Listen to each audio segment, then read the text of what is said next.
자, 오늘 이야기 나눌 작품은 이금희 작가의 너도 하늘 말나리야라는 청소년 소설입니다.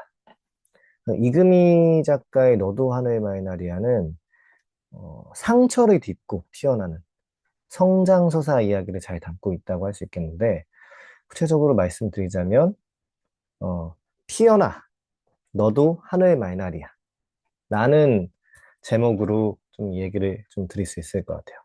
어떤 상황이냐면, 어떤 상황과 배경으로 이 소설이 만들어졌냐면, 부모의 부재와 경제적 결핍, 그리고 보호받지 못한 환경 속에서 살아가는 미르, 소희, 바우라는 세 명의 아이들, 세 명의 캐릭터가 각기 다른 상처를 지닌 채 서로에게 조심스럽게 다가가면서 관계를 맺는 그런 성장서사를 보여주는 이야기라고 말씀드릴 수 있겠습니다.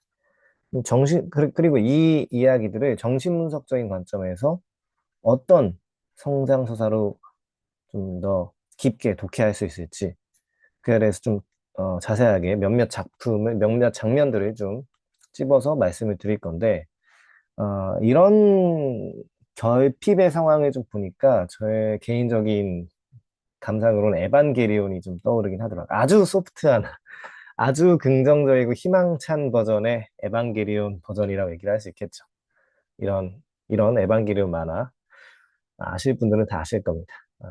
잠깐 언급만 하고, 이 아이들이 행복하게 잘 자랐다면 얘네들처럼 되지 않았을까라는 생각이 좀 드는 그런 작품이라고 할 수 있겠죠. 제 개인적인 감상으로 좀 그랬어요. 그래서 이런 피어나 너도 하늘 말날이야 라는 이 소설은 아이들의 성장을 단순한 환경 극복이나 의지의 문제로 제시하지 않아요.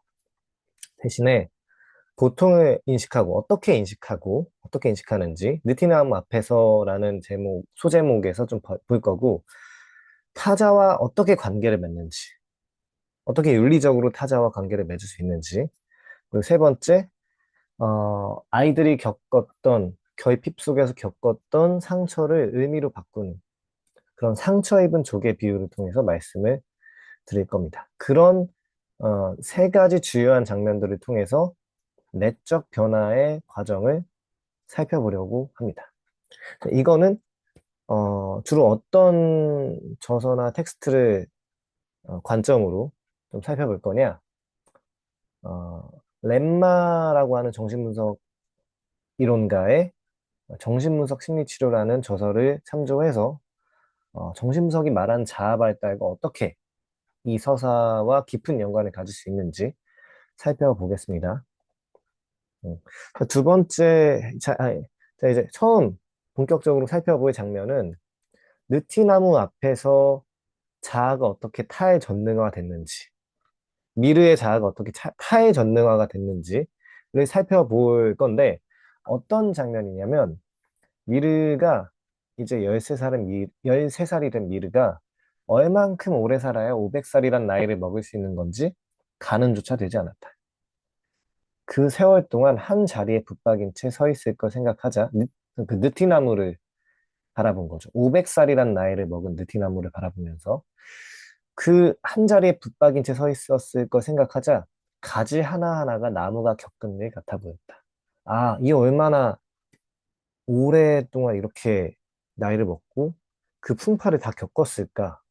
그 가지 하나하나가 이 풍파의 흔적을 다 보여준 그런 증상?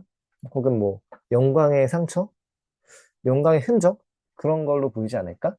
그렇게 생각을 해보니까 미르가 보기에 미르가 겪었던 상처 혹은 미르가 그 당시에 겪었던 일들, 그때 벌어진 일들이 그렇게 큰 일은 아니라는 생각이 얼핏 스쳐갔다고 미르가 말을 하죠. 그리고 이런 것들을 정신분석 심리치료라는 책에서 어떻게 참조할 수 있겠냐라고 한다면 자아 강도라는 측면에서 말씀을 드릴 수 있을 것 같아요. 가장 기본적으로 자아 강도는 현실과 접촉할 수 있는 환자의 능력을 가리키며 현실 검증 능력이랑도 좀 맞닿아 있을 수 있어요. 그래서 환자의 지각, 사고, 그리고 판단은 그러한 능력이 있을 때에만 손상되지 않을 수 있죠. 예컨대 환자가 정신증에 사로잡혀 있을 때, 조현병이라거나 기타 등등, 뭐 편집분열증이라거나 이런 정신증에 사로잡혀 있을 때 그 환자는 엄청 제한돼 있거나 거의 존재하지 않는 자아 강도를 갖고 있다고 말씀드릴 수 있겠죠. 그래서 이런 자아 강도는 그리고 꽤 강한 자아 강도를 가졌다는 건 환자가 정신적 고통에 직면해서 과도한 왜곡이나 부인에 의존하지 않고서 자신의 정체성을 유지하는 능력을 나타낸다고 얘기할 수 있겠죠. 그러니까 자신이 어떤 상황인지, 어떤 환경인지, 메타인지 할 수 있는 멀리서, 멀리 위에서 나를 내려다보듯이 객관적으로 환경 세계 속에서 표상할 수 있는 능력이 꽤 훌륭하다는 거죠. 음. 그래서 이걸 타의 전능화하고 엮을 수 있겠는데, 좀 어떻게 좀 구체적으로 말씀드리자면, 어린아이들의 마음은 종종 현재의 감정을 전부 아니면 전부, all or nothing, 뭐 아니면 도, 그냥 완전 좋으면 말고, 완전 좋으면 또 아니면 완전 나쁜 거. 그러니까 나쁜 엄마, 좋은 엄마, 나쁜 엄마. 뭐 이런 식으로 그 외부 세계를, 그리고 내부 세계까지도 그런 식으로 경험하지만, 오랜 세월을 견뎌온 그 느티나무의 존재를 통해서, 느티나무 앞에서 내 자신의 감정을 이 장구한 시간 속에서 공간적으로 객관화하는 건 나중에 이따가 좀 살펴볼 건데 이 장구한 시간 속에서 시간적으로 나를 객관화하게 하는 거죠. 아, 이 얼마나 이 장구한 역사 속에서 티끌만한 나인가. 그래서 자아의 타의 전능화 과정이 생기게 된 거예요.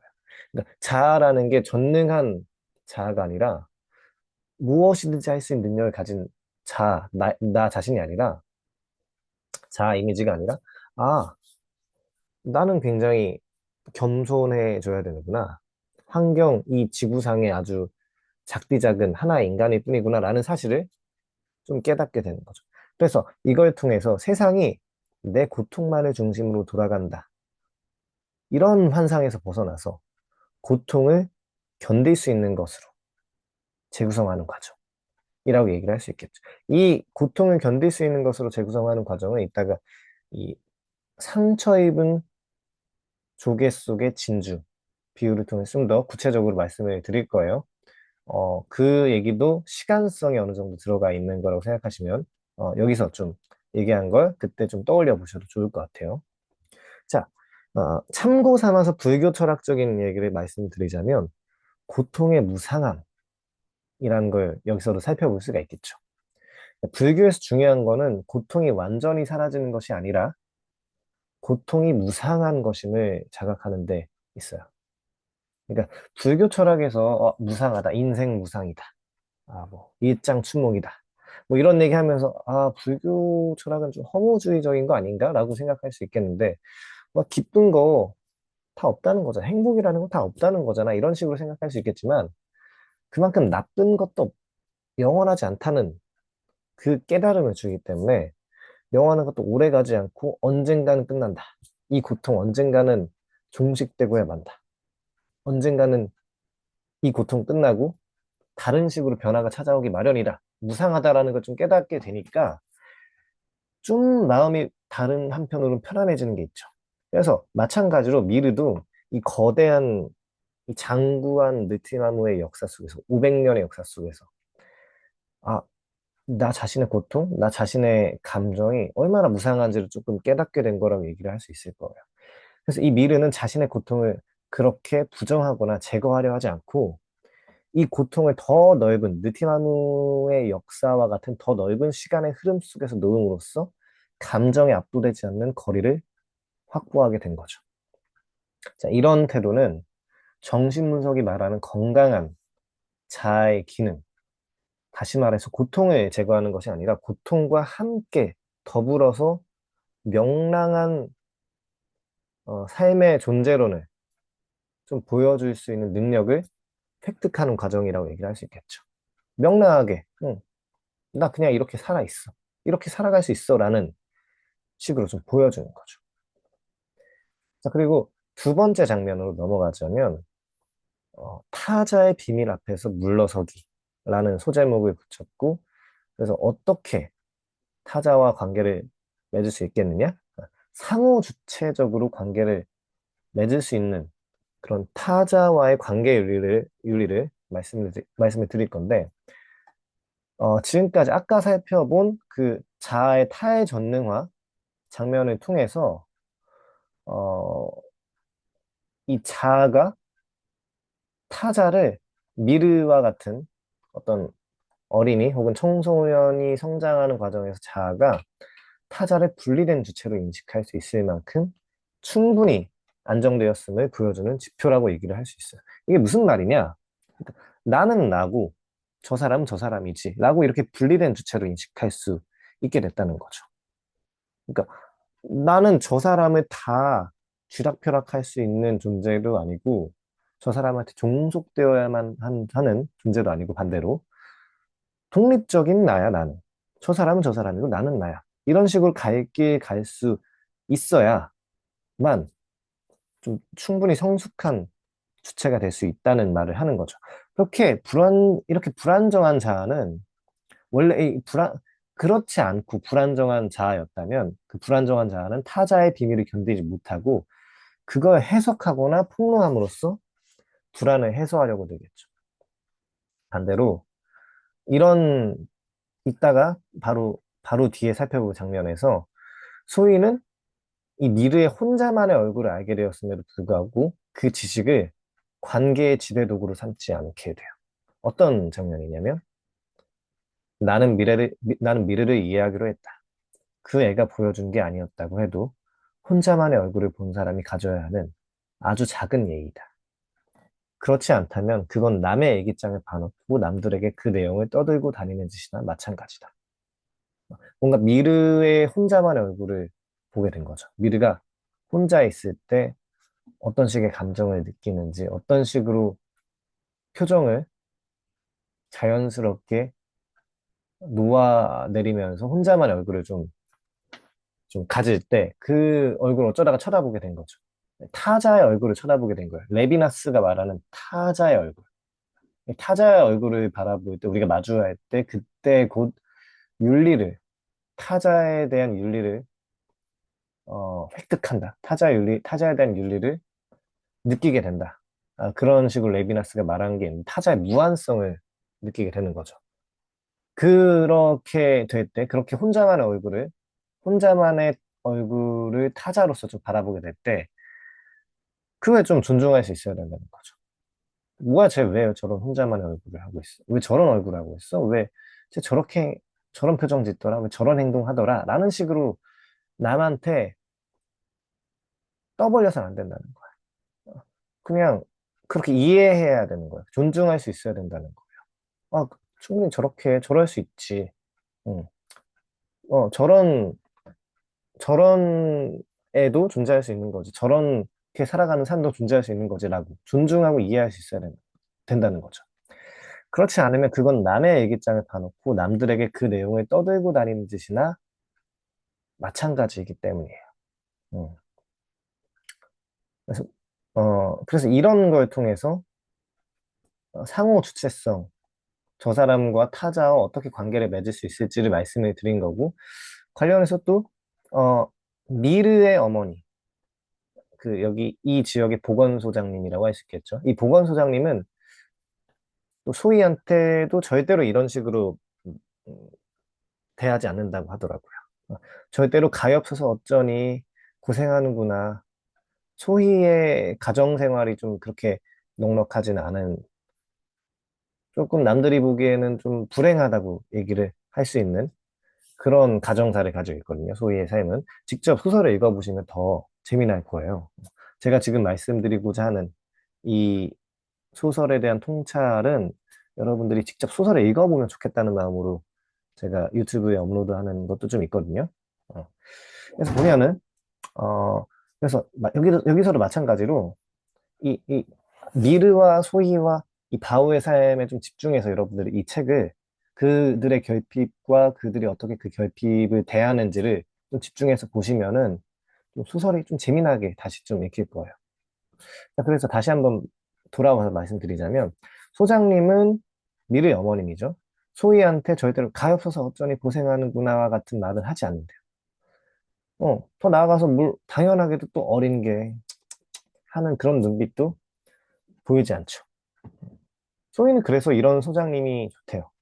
소장님은 그런 말이나 눈빛이 받는 사람에게 얼마나 상처 주는 일인지 그런 걸 너무나 잘 알고 계신 거죠.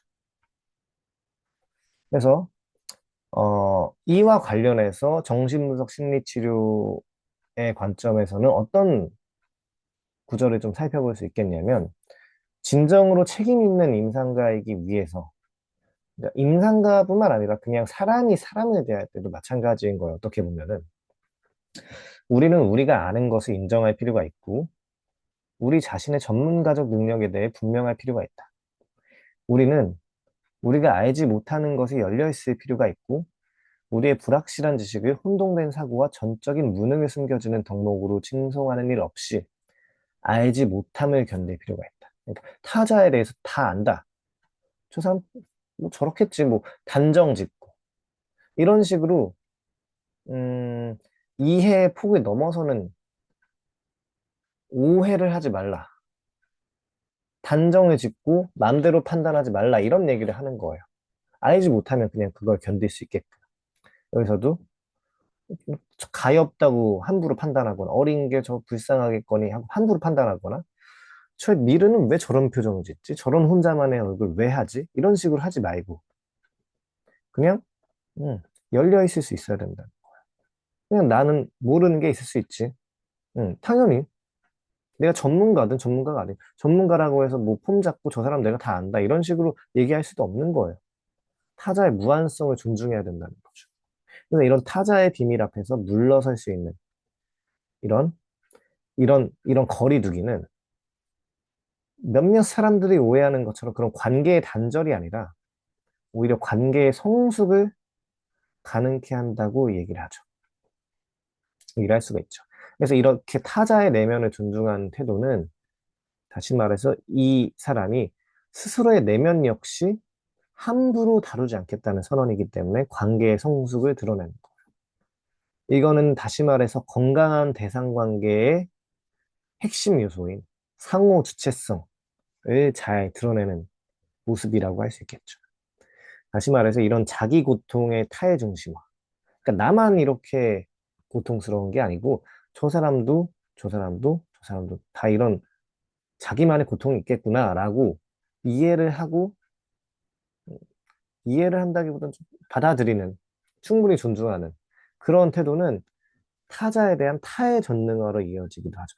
타자를 내가 어찌할 수 있는 존재라고 어찌 내가 컨트롤하고 통제할 수 있는 존재라고 바라보기보다 혹은 반대로 타자에 대해서 뭐 신처럼 내가 종속되어야만 한 존재라고 생각한다기보다는 타자를 타자로서 존중할 수 있게 되는 거죠. 그러니까 소유로서의 소유라는 태도로서 삶을 그 타자를 대하는 것보다 존재로서 그 사람 존재로서 타자를 대하는 거죠. 그래서 여기까지 이제 타자의 비밀 앞에서 물러서면서 상호 주체성의 관계를 어떻게 형성해야 되는지 그 윤리적인 타자에 대한 윤리적인 태도를 좀 바라봤다면 다음으로는 이런 구조를 좀 살펴볼 수 있을 거예요. 너도 하늘 마이나리야. 그러니까 너도 하늘 마이나리야. 이따가 좀 살펴보겠지만 이 하늘 마이나리아는 고개를 빳빳이 하늘을 향해서 쳐들고 당당한 존재거든요. 상처가 있어도 결핍이 있어도 그렇게 빳빳하게 당당하게 삶을 살아가는 존재죠. 그걸 잘 보여주는 일화가 딱 이거예요. 상처 입은 조개의 비유죠. 어떤 책에서 상처 입은 조개만이 진주를 키울 수 있다. 여기 이 옆에 이미지에도 잘 드러나 있죠. 그런 구절을 읽었다. 이게 뭔 내용이냐? 조개 속의 상처가 시간을 거치면서 진주가 된다고 했다. 나는 내 마음을 조개라고 생각하기로 했다. 그리고 그 안에 진주를 키우기로 했다. 그렇게 생각하니까 상처 입는 일이 크게 무섭지 않은 것 같다. 오, 굉장히 성숙한 태도죠. 이거를 달리 말해서 승화라고 얘기를 할 수 있겠고, 이걸 통해서 고통을 애도하는 과정을 드러낸다고 얘기를 할 수 있겠는데, 보면은 애도, 상징화, 승화가 이 장면에서 어떻게 일어나는지 구체적으로 살펴보자면요. 이 정신분석에서 승화는 단순한 감정 조절이 아니에요. 단순히 참거나, 뭐, 어떻게 뭐, 밀어두거나, 그런 게 아니란 말이죠. 그냥 받아들이는 거예요, 어떻게 보면. 근데 받아들이는데 어떻게 받아들이냐? 고통스러운 거에도 그냥 있는 그대로 받아들이는 건 정말, 정말, 정말 너무, 어, 외상적인 경험이니까, 고통스러운 이 충동과 정동이 새로운 상징적 형태로 재구성돼서 자아가 받아들이게끔 하는 게 이 승화라고, 서브리메이션이라고 얘기를 할 수 있겠죠. 그래서 이런 걸 밀은 어떻게 했냐? 밀은 상처를 외부로 투사하거나 부인하거나 부정하거나 하지 않고 그걸 자기 마음 안에 머물게 하면서 시간의 흐름에 맡기죠. 이거는 감정을 즉각적으로 해소하려는 그런 원초적 방어에서 벗어나서 원초적인 아주 유치한 방어 기제에서 벗어나서 아, 다 너 때문이야. 다 너가 했어. 너 때문에 일이 이렇게 됐잖아. 라는 식으로 외부 세계를 탓하는 그런 원초적이고 유치한 방어 기제가 아니라 고통을 견디면서 변형시킬 수 있는 자아 강도가 충분히 형성된 상태라고 볼 수 있겠죠. 음. 그래서 특히 음, 이 진주를 키울 수 있다라는 표현에는 시간성이 내포됐다고 볼 수 있어요. 그러니까 이 또한 지나가리라 같은 태도가 되는 거죠. 어떤 거냐면 그러니까 상처는 즉각적으로 바로바로 의미화가 되지 않거든요. 되기가 쉽지 않거든요. 어떻게 하냐? 오랜 기간 반복적인 마찰과 어떤 침전의 과정을 거쳐야 비로소 진주가 된 건데, 이런 과정은 정신분석에서 말하는 애도라거나 상징화 과정과 연관될 수 있는 거죠. 미르 이 친구는 자신의 고통이 언젠가 의미가 될 수 있다는 가능성을 미리 받아들임으로써 현재의 아픔을 견딜 수 있는 그런 내적 공간을 확보했다고 할 수 있겠죠. 아, 내 고통. 지금 당장은 힘들고 아프고 고통스럽지만 이 고통이 언젠가 의미가 되어서 진주처럼 반짝일 수도 있지 않을까라는 가능성을 미리 받아들이면 지금 현재의 아픔을 견딜 수 있는 여유가 그나마 조금 더 생겨나게 되는 거죠. 이렇게 예쁜 진주처럼 피어날 수 있게 말이죠. 이 또한 지나가리라 하는 마음으로. 그래서 종합하자면 이런 상처 입은 조개 비유는 너도 하늘 마이나리아에서 핵심적인 주제를 드러내는 장면이라고 압축적으로 드러낸 장면이라고 볼 수 있겠는데 이거는 세 가지 앞서 말했던 그리고 지금 이 조개 비유까지 포함해서 세 가지 장면을 하나의 연속선상에서 설명할 수 있겠구나 라는 걸 좀 보여줄 수가 있어요. 어떻게 하냐면 느티나무 앞에서 고통을 상대화했던 경험. 그러니까 고통을 타의 중심화하고 자아의 타의 전능화가 이루어져서 아, 저 사람도 나름의 고통이 있구나. 음. 전능적 자아에서 성찰적 자아로 이동하게 되는 거죠. 아, 내가 모든 걸 통제할 수 있는 자아가 아니구나. 신처럼 모든 걸 통제할 수 있지가 않구나. 그런 걸 좀 느끼게 된 거고, 아, 저 사람도 나름의 고통이 있구나라고 존중을 할 수 있게 되면서 저 사람 나름의 비밀과 힘듦이 있어. 저 사람도 나름의 비밀이 있어. 타자의 비밀 앞에서 물러서게 된 그런 윤리적 태도를 어느 정도 이해할 수 있게 되는 거고, 이게 어느 정도 순차적 혹은 격려적으로 그러면서도 서로 교차 상호작용을 거치면서 겪게 되고 얻게 되는 성숙 과정, 성장 과정이라고 얘기를 할 수 있겠는데, 그리고 그걸 통해서 이 고통을 통제하려는 자아에서 고통과 더불어 살아갈 수 있는 자아가 됐고, 그 모습을, 그 깨달음의 통찰을 가장 압축적으로 좀 잘 보여준 장면이나 구절 중 하나는 이 상처를 진주로 키워내겠다는 다짐이라고 얘기할 수 있겠죠. 바로 이 지점에서 미르는 더 이상 상처받지 않기 위해서 자신을 닫는 아이가 아니라 상처를 품고도 살아갈 수 있는 아이가 되는 거죠. 이게 승화를 통한 고통의 애도라고 얘기를 할 수가 있겠죠. 상처 입은 조개만이 진주를 키울 수 있다. 자, 그걸 통해서 이제 이런 내적 성숙은 곧 자기 자신과의 관계로까지 확장되게 되죠. 음, 이, 이렇게 제가 여기서 말씀드린 장면은 소희가 이런 내적 대화를 통해서, 이 자기 자신과 대화하는 능력을 통해서 이런 정신화라거나 자아 통합이 얼마나 이루어지게 됐는지를 여기서 살펴볼 수 있어요. 한번 봅시다. 음, 이제 아빠 말이 무슨 뜻인지 알 것 같아요. 바우가 얘기하는 건데요. 소희한테 혼자 있을 때 무슨 생각하느냐고 물은 적이 있어요. 그때 소희가 이렇게 대답했어요. 나는 나랑 이야기를 나눌 때가 많아. 어떤 말이나 행동을 할 때 난 난 내게 물어보곤 해. 내가 엄마에게 이야기하듯 소희는 자기 자신과 이야기를 나누는 거예요. 자기가 믿고 싫거나 자신에게 믿음이 없으면 그러기 힘들겠죠. 이게 되게 중요한 키워드죠. 나하고 진실한 대화를 나누기 위해서는 자기가 믿고 싫거나 자신에게 믿음이 없으면 그러기가 쉽지 않겠죠. 생각해 보세요. 그러니까 내 자신이 아니고 내가 누군가 타인과 대화를 나눈다고 했을 때, 믿고 싫고 아무런 신뢰도 가지 않는 사람하고 진실한 대화를 나눌 수 있을 것 같아요? 그러니까 뭐 표면적인 대화 말고 진실한 대화를 나눌 수 있으려면 저 사람이 적어도 믿거나 싫거나 하지 말아야 돼요. 어느 정도 신뢰가 있어야 돼요. 아, 그러니까 나한테 어떤 유의미한 진실한 어떤 그런 대화를 나눌 수가 있는 거죠. 자, 그런 걸 좀 보면은, 그래서 이런 것들을 좀 볼 때, 이 장면이나 이 구절은, 이 대사는 소희가 이미 자기 자신을 잘 지탱하고 뒷받침할 수 있는 그런 내적 대상과 성찰적 자아를 형성한 단계에 도달했음을 보여주는 중요한 대목이에요. 그러니까 예를 들어서, 나는 나랑 이야기를 나눌 때가 많아.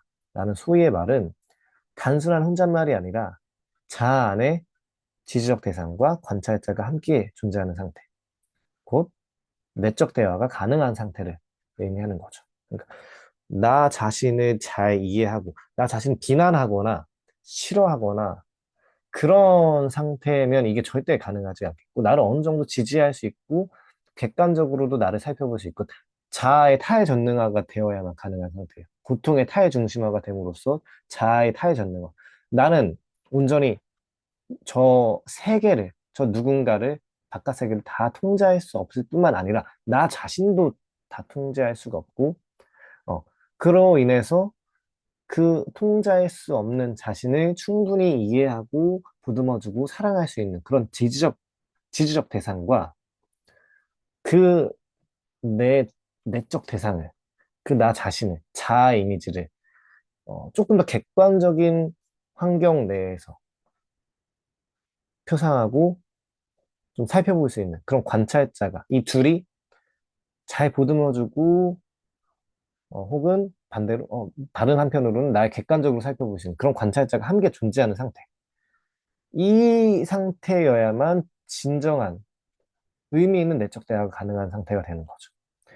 그래서 정신분석 심리치료에서 이런 능력은 성숙한 자아 통합의 핵심 지표로 간주된다고 얘기를 할 수가 있겠죠. 그러니까 세상에 좋은 엄마, 나쁜 엄마, 좋은 젖, 나쁜 젖, 이런 식으로 천사, 악마, 이런 식으로 이분법적으로 표상하는 게 아니라, 세상은 좋을 수도 있고 나쁠 수도 있고, 그리고 그렇지만 뭔가 결핍이 있어.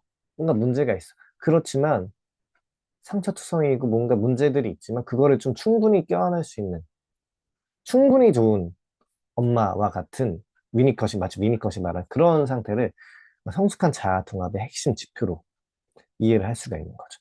그래서 그런 점에서 봤을 때 미르나 소희도 그런 성숙한 자아통합을 어느 정도 이뤄냈다고 얘기를 할 수 있어요. 바오도 그런 점들을, 그런 소희의 모습을 보고 이해를 하게 된다는 점에서 미뤄볼 때 바오도 어느 정도 그런 성숙한 자아통합의 과정에 한 발자국 내디뎠다고 볼 수가 있겠죠. 이런 완벽한 성숙한 자아통합 이런 건 없어요. 제가 좀 강조해서 말씀드리자면 소희도 미르도 바오도 충분히 좋은 상태로 한 발자국 다가갈 뿐이죠. 완벽하지 않다고 해서 뭐라고 자신 비난할 필요가 없어요. 그냥 그런가 보구나. 난 그냥 이런 존재구나. 이렇게 사랑하는 거죠. 보듬어 주는 거죠. 자, 그리고 이런 능력들은 구체적으로 심리학적 용어로 어떻게 말씀드릴 수 있겠느냐? 정신화라는 능력을 통해서 말씀드릴 수가 있어요. 한번 좀 읽어보자면 성찰적 기능이거든요. 어떻게 말해서 이 기능은 이걸 애착 이론이라거나 관련 연구로부터 많이 나오게 됩니다. 특히 포나기라고 하는 유명 학자가 있죠. 이런 포나기로부터 어떤 것들을 좀 살펴볼 수가 있냐면 이런 정신화할 수 있는 능력은 내적 대화를 할 수 있는 능력이 기반이 되는 건데 다시 말해서 신체적 경험에 단어와 의미를 주고 내가 겪은 뭐 고통이든 뭐 기분 좋음이든 쾌감이든 뭐 짜증남이든 그런 어떤 신체적 경험에 단어와 의미를 주고 심리적 의미를 창조하기 위해서 그것들을 통합하는 능력을 일컫죠. 실제로 이런 신체적 경험들에 대해서 다채로운 표현으로 섬세하게 표현할 수 있으면 꽤 감정 입자가 높- 감정 입자도가 높다고 할 수 있는 꽤 성숙한 감정 이해 능력, 감정 조절 능력이 생겨난다고 현대의 정동신경과학 혹은 감정에 대한 인지신경과학에서 그런 얘기들을 많이 하죠. 그래서 이런 성찰적 기능은 관계를 발달시키고 유지하는 우리 능력을 뒷받침하는 것으로 간주되는데 그 이유는 이 기능이 다른 사람들의 행동의 속성을 자신들의 내적 상태들과 연결시킴으로써 그런 행동을 의미 있고 예측 가능한 표현으로, 예측 가능한 개념으로 만들고 잘 이해하고 그럼으로써 다른 사람과 의사소통과 공감을 잘 이끌어낼 수 있기 때문에 이 정신화 능력이 너무 중요하다고 얘기를 하는 거예요. 그래서, 어, 바우가 그런 소희의 모습을 떠올리면서 엄마, 이제 하늘 말나리 꽃이 제대로 그려진 것 같아요. 그래서 이렇게 꽃을 그리면서 바우는 이 그림을 잘 그리고 싶어 하고 그림을 그리는 직업을 갖는 게 꿈이거든요. 음. 그래서 이렇게 꽃을 그리게 되는데 이렇게 꽃을 완성한 바오는 스케치북 한 귀퉁이에 이렇게 써놔요. 이 하늘 말나리 꽃을 그리게 되는 거죠.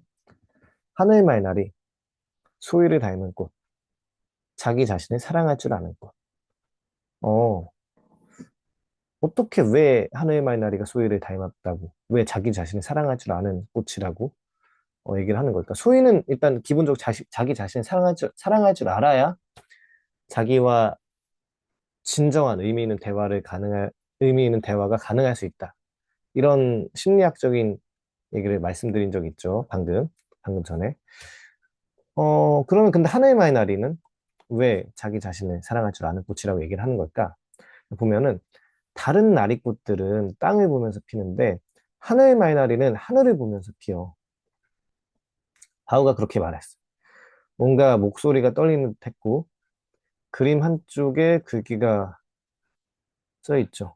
하늘 마이나리. 아까 다 완성된 그림과 글귀를 수희한테도 보여주게 된 거죠.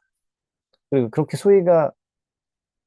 수희에게 보여줬더니 그걸 좀 중얼거리면서 읽었던 수희 눈에 눈물이 핑 돌았다고요. 미르도 울컥했다고 하더라고요. 응, 응.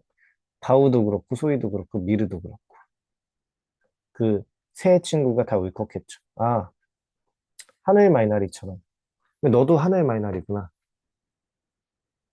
땅을 보면서 숙이지 말고 하늘을 바라보면서 당당하게 자기 자신을 사랑할 줄 알고 다른 사람에 대해서 존중하고 이해할 수 있는 그런 성숙한 삶이구나. 그런 식으로 힘들었던 삶을 또 인정받게 되는 거라고 볼 수 있으니까 소희의 눈에도 눈물이 핑 돌죠. 미르도 좀 울컥하고. 그래서 이후에 소희는 이 둘하고 잠시 동안 이별의 과정을 겪게 됐는데 그래서 차를 타고 이제 멀리 떠나는 장면을 보여주게 되죠. 마지막 장면이에요, 이거는. 그래서 이 너도 하늘 말날이야 라고 너희들도 하늘 말날이야 라는 게 무슨 뜻이냐 이 제목의 의미를 좀 생각해 볼 수가 있겠는데 소희는 차를 타고 떠나가면서 끝내 눈물을 흘리지 않은 채 차에 올랐는데 차에 출발하려는 순간 차창을 내리면서 소희가 이렇게 말했대요. 나보고 하늘 말나리를 닮았다고 얘기한 바우 그리고 미르한테 야 너희들도 하늘 말날이야. 응, 너희들도 하늘 말날이야. 너도 하늘 말날이야. 라고 이야기를 하면서 떠나가고 그 미르와 바오는 느티나무 아래에 서서 느티나무 아래라는 게 굉장히 중요한 구절이죠. 아까도 말했던 것처럼 자아의 성숙한 모습, 타에 전능화된 내가 다 완벽하게 완벽하게 통제할 수 있는 세상이 아니구나, 완벽하게 통제할 수 있는 자아가 아니구나, 라는 걸 깨닫는, 그리고 타자를 이해할 수 있는 그 장면, 그 소재 근처에서 좀 본 거니까 굉장히 의미심장한 좀 소재가 옆에 있는 거라고 할 수 있겠죠. 그럼 느티나무 아래에 서서 소희를 태운 트럭이 모퉁이를 돌아 사라지는 것을 바라보았다. 이게 끝이고 이 장면의 의미죠. 너희들도 하늘 말이야. 느티나무 아래에서 장구한 시간의 역사 속에서 나를 바라보게 되고, 그리고 타자도 바라보게 되고, 객관화하면서 바라보게 되고, 아, 그리고 너도, 어, 고통을 겪고 힘들었지만 상처 입은 조개 속의 진주처럼 그런 힘듦의 와중에도 피워내는 너도 하늘 말날이야. 이런 얘기를 하는 거죠. 그, 이 마지막 장면을 보면서 저는 심규선이라고 하는 예전에 루시아라고 하는 세례명을 예명으로 썼던 심규선의 노래말이 좀 떠오르더라고요. 피어나라고 하는. 그래서 이 PPT의 전체의 제목도 피어나, 너도 하늘 말날이야. 라는 식으로 지었던 거죠. 예, 피어나라는 노래 제목인데요, 심규선의. 한번 좀 간단히 읽어보면, 이 세상이 더 이상 낙원이 아니라도 꽃은 피어나. 매일 아프고 두려운 일들에 짓밟혀도 꽃은 피어나. 멍든 가슴에 오래 맺힌 꽃 터지듯 병든 이 세상에 너의 향기로 너의 몸짓으로 디디고 일어나. 피어나. 이 노랫말이 너무나 이 소설의 주제와 딱 대응되지 않아요? 너희들이, 그러니까 미르, 소위 바우, 너희들의 삶이, 이 셋의 삶이 쉽지 않았죠. 어린 시절부터 뭐 이혼한 가정도 있고, 그 어린 시절부터 사별해서 떠난 가족도 있고, 그 할머니와 같이 살고, 혹은 뭐 상처를 겪어서 선택적 항구증에 걸려서 말도 제대로 못하면서 고통스러워했던 그런 나날들이 있었죠. 그런 남아있던 나날들이 있던 이 셋이었죠. 그래서 낙원이 아니었어요. 더 이상. 뭔가 어린 시절에는 이런 낙원이 있으리라고 이렇게 뭔가 그런 식으로 뭔가 희망을 갖지만 뭔가 어느 순간 깨지고 부서지고 무너지게 된 거죠. 전능한 내가 다 통제할 수 있겠다라고 생각한 그런 종류의 낙원이 아닌 거예요. 이 세상은. 좀 단적으로 말하자. 그런 낙원은 아니지만 더 이상 이 세상은 그런 의미에서 낙원은 아니지만 꽃은 피어나요. 그러니까 Life is go on. 삶은 그래도 계속 가게 되어 있는 거예요. 매일 아프고 두려운 일들에 짓밟혀도, 결핍이 있어도, 고통이 있어도 꽃은 피어나. 너의 향기로 너의 몸짓으로 디디고 일어나서 피어나. 너의 아름다움을, 삶의 아름다움을 보여줘. 라는 그런 구절이라고 얘기를 할 수 있겠죠. 그래서, 결국에는 이 연속선의 끝에서는 소희와 미르가 더 이상 상처로부터 도망치는 아이들이 아니라, 그러니까 자아를 타에 전능하고 타자의 내면을 존중하고 상처를 진주로 변형시키는 그런 승화, 애도의 과정을 좀 보여주면서 그걸 통해서 마침내 자기 자신과 대화할 수 있는, 그리고 자기 자신을 사랑할 수 있는 능력을 모두 다 이런 구절로 좀 압축해서 좀 보여줄 수 있지 않을까 싶은 거죠.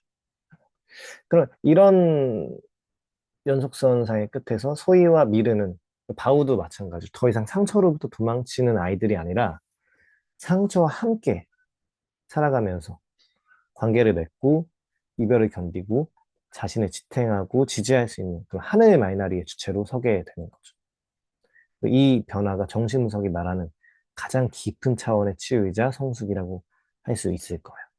참고로 이 피어나란 노래는 제가 군대 훈련소에 있었을 때 좀 힘들다 이렇게 좀 투정 좀 부렸는데 제 동생한테 인터넷 편지로 이 노랫말을 보내줘. 복사해서 붙여넣기 해줘. 막 엄청 인터넷 편지로 막 길게 막 글을 쓰기보다도 나한테 이런 노랫말 몇 개 좀 보내주면 좋을 것 같아. 그런 식으로 해서 좀 받았던 거를 여전히 좀 사진을 찍어서 추억으로 간직하고 있는 그런 장면이라고 얘기를 할 수 있겠습니다. 좀 가끔 가끔 떠올라가지고 좀 살펴봅니다. 이 노래가 굉장히 좋아요.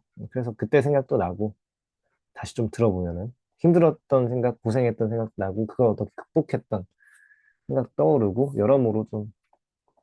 어, 여러모로 좀 뭔가 좀 망각이 교차하는 그런 노래라고 할 수 있어요. 지금까지 얘기한 거는 그래서 너도 하늘의 마이나리아라는 이금희 작가의 청소년 소설을 어, 줄거리 좀 간단하게 말씀드렸고 그 안에 있는 몇 가지 핵심적인 장면들을 살펴보면서 그 핵심적인 장면들이 정신분석적인 임상 차원에서 어떻게 자아의 강도와 연결될 수 있는, 자아 발달과 연결될 수 있는지를 간단하게 살펴봤어요.